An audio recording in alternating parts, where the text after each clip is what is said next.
Cultivating Childhood Wellness Through Gardening, a training brought to you by Wisconsin Nutrition, Physical Activity, and Obesity Program, and Community Groundworks. Chapter 4, Special Considerations for Growing Gardens in the Early Care and Education Setting. Gardening with young children can be rewarding and joyful. There are garden activities and experiences accessible to infants, toddlers, and preschoolers alike. Some special considerations need to be kept in mind when gardening with very young children. This chapter will cover garden planning, planting, maintenance, and harvest with the early care and education setting in mind. First, create your garden team for planning, financial, and moral support. As mentioned in Chapter 2, enlist the help of teachers, cooks, administrative staff, parents, and community members as part of your garden team. A team allows your garden to succeed and last. People feel ownership in a garden if they help decide what grows there and how it is grown. You want people to be invested. Try to include the garden in your written policies, such as the parent handbook and staff manual.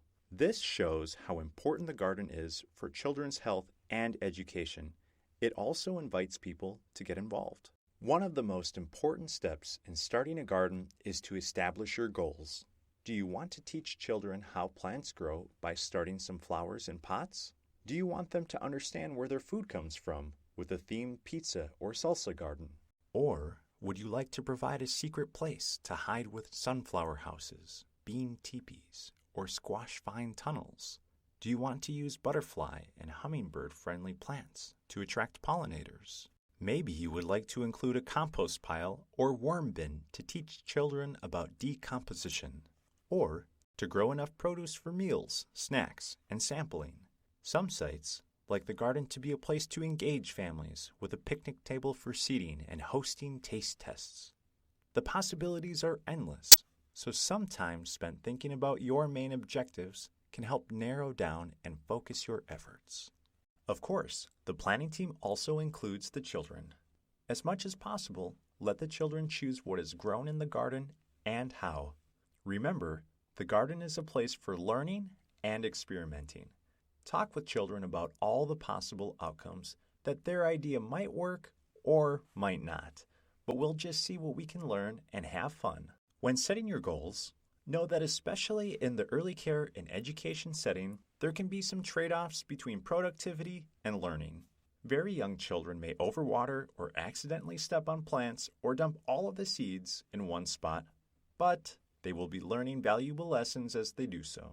This is not to say that learning gardens in an early care setting can't be productive. If production of a large amount of food for the site is an important goal, though, it might be helpful to have a separate garden area primarily managed for food production and another garden area that the children can have more ownership over and activity in. No matter what your objectives, keep in mind that it is best to start small. Once the initial garden is established and care of the garden can be maintained, you're always free to expand. Include ideas for your expansion in your multi-year plan to satisfy that urge to go big. Funding the garden is easier to do in small steps also. Set up a proposed budget and list of supplies needed as you plan to help with fundraising efforts or donations. Keep in mind that early care and education sites that participate in the Child and Adult Care Food Program, or CACFP, are supported in their gardening efforts. Allowable costs include seeds, fertilizer, labor, plot rental, and more. Please see the USDA's 2015 memo for more details on using CACFP funds for garden support and local foods purchasing. Now for the garden design, always keep safety in mind. In this chapter, we will cover various aspects of a safe garden for young children. Be sure to choose a space away from garbage, septic systems, and both wild and domestic animals. Space is often restricted at childcare sites. In some cases, the garden might even be on the playground. Please refer to UW Extension publication A3905-07, Safety in the Little Gardener's Garden, for important and helpful details for navigating this situation. If space is indeed an issue, container gardening can be a great option. Most vegetables need 3 to 5 gallons of soil space. You can use most food-safe containers for growing, such as 5-gallon buckets, milk jugs, storage totes, or even old cooking pots. Just make sure that they have holes in the bottom for drainage. When using containers, Fill them with potting or container soil only. Soil dug from on-site will be too heavy for good drainage. Here are some more specific container garden ideas. Carrots in buckets. Just one 5-gallon bucket filled with potting soil and compost can produce up to 6 pounds of carrots. This is enough for 30 preschoolers. Sweet potato bags are available at garden centers. They are easy to start, easy to move, and easy to harvest. Just dump the bag. Containers on wheels. These are portable for moving out of the way for children's playground activities. Saddle planters. Felt pocket planters can be placed on fences and secured with zip ties. Choose planters with bigger pockets to minimize drying of the soil. Vertical gardens and grow towers are other fun options if you can water them frequently. Containers are great for growing, but they do dry out more quickly than plants growing in the ground, and they may need to be watered daily in some cases. If space allows and the soil is tested and safe, you may wish to plant in-ground beds or mounds or use bordered raised beds. Be sure to call Digger's Hotline 811 before digging to be aware of any underground utility lines. Dig 1 to 2 inches down, loosen the soil, and mix in some compost. Make any garden beds narrow enough for small arms to reach across. Avoid border materials with sharp edges or protrusions.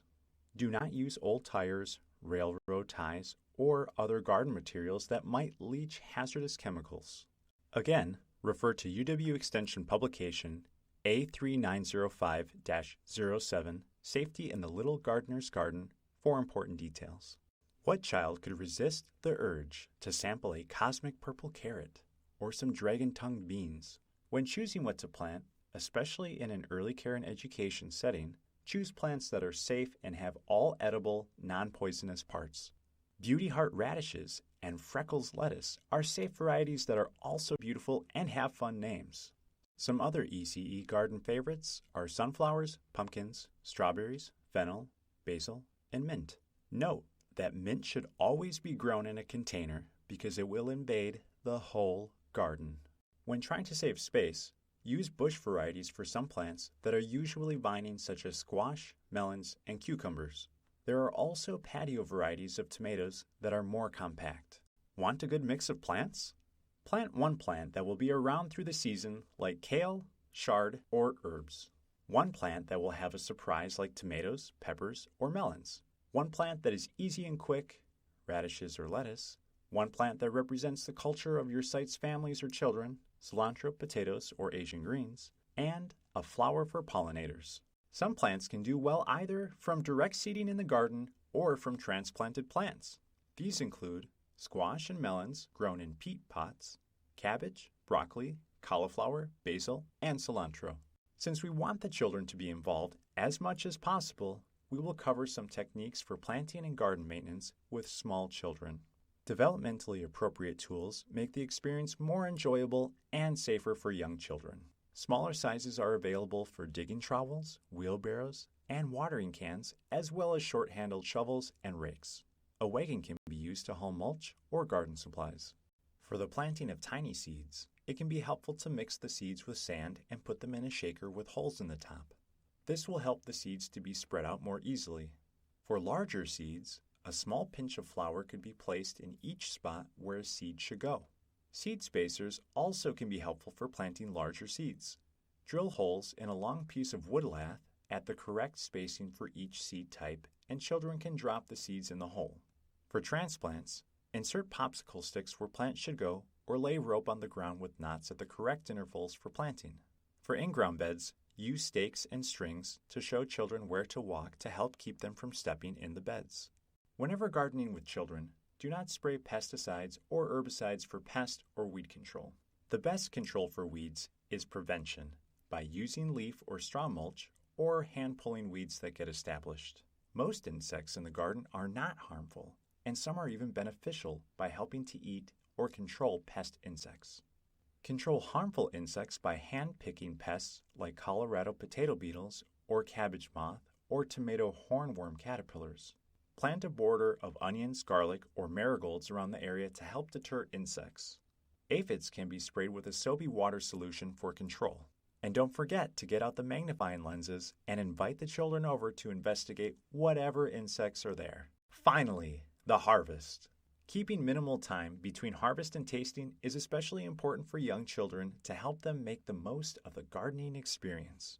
Consult Got Dirt for harvest guidance on different vegetables and fruits. Make sure all children wash their hands before and after harvest, and that any children harvesting have been healthy for 48 hours after illness. Use clean tools for harvesting and put the produce in food-safe containers. Store produce requiring refrigeration at 41 degrees Fahrenheit or less, and room temperature produce in a cool, dry, well-ventilated area. No matter what their age, there are activities accessible to children in the garden. Here are some rough guidelines for what each age might be capable of experiencing or helping with. Infants. Engage infants by creating opportunities for them to move through the garden. Children who are crawling would enjoy vine-covered tunnels to explore. Allow access to plants that are entirely edible like mint, basil, and lettuce. Infants can smell, touch, and taste them. Plant different colored and textured plants for added exploration. If the soil is safe, encourage infants to touch it, dig in it, or finger paint with the mud. Toddlers. Watering. Allow them 1 or 2 small child-sized watering cans of water per plant. If they are excited to do more, redirect them to a grassy area or other areas that won't be affected by too much water. Digging.